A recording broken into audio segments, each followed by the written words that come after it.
আসসালামু আলাইকুম প্রিয় দর্শক, আমি এই মুহূর্তে আছি মাইজদি চৌমোহনী বাস টার্মিনালের সামনে। এখানকার কিছু চিত্র আপনাদেরকে যদি দেখাই, আপনারা দেখতে পারেন আমার সামনে। এটা একটা আধুনিক বাস স্ট্যান্ড, চৌমোহনী আধুনিক বাস স্ট্যান্ড। এখানে ডেইলি শত শত গাড়ি ঢাকা থেকে বিভিন্ন জায়গায় যাওয়া আসা করে। তো এটার পাশে হইল ময়লা স্তূপ, আপনারা দেখতেছেন। এটা পৌরসভার ময়লা, কিন্তু এখানে রাখার কোনো নিয়ম বিধি নাই। এটার কারণে আশেপাশের পরিবেশ নষ্ট হচ্ছে। বাস স্ট্যান্ডের আশেপাশে এরকম ময়লা স্তূপ থাকলে ডেইলি শত শত মানুষ যাওয়া আসা করে। আপনারা দেখেন, এর ভিতরে এখানে একটা বাজার ছিল, দীর্ঘদিন ধরে এই বাজারটা অচল অবস্থায় আছে। এখানে ময়লার স্তূপ জমা হয় এখন।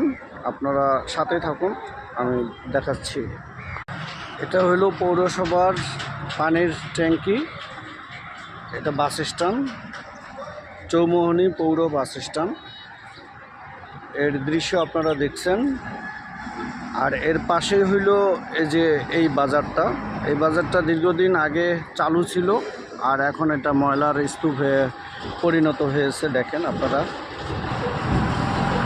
আমি আমজাদ দেখাচ্ছি চৌমোহনী পৌর বাস স্ট্যান্ডের আশেপাশের দৃশ্য। এই যে একটা বাজার ছিল, এটাতে হয়তো ডেইলি বাজার বসতো, কিন্তু এখন এই বাজারটা বসে না, এটা অকেজো অবস্থায় আছে। আর এটা যেন অপরাধীদের অভয়ারণ্য হয়ে আছে। এখানে হয়তো মাদক সেবন কিংবা বিভিন্ন অকারণ হতে পারে। তাই আমি সরকারের নিকট, অর্থাৎ মাইজদি প্রশাসনের বা সংশ্লিষ্ট কর্তৃপক্ষের দৃষ্টি আকর্ষণ করছি, এই জায়গাটা পরিত্যক্ত থেকে সচল করার জন্য আহ্বান করছি। দেখেন আপনারা কি একটা পরিস্থিতি এই বাজারটার, অথচ এটার পাশে হইল চৌমোহনী পৌর বাস স্ট্যান্ড।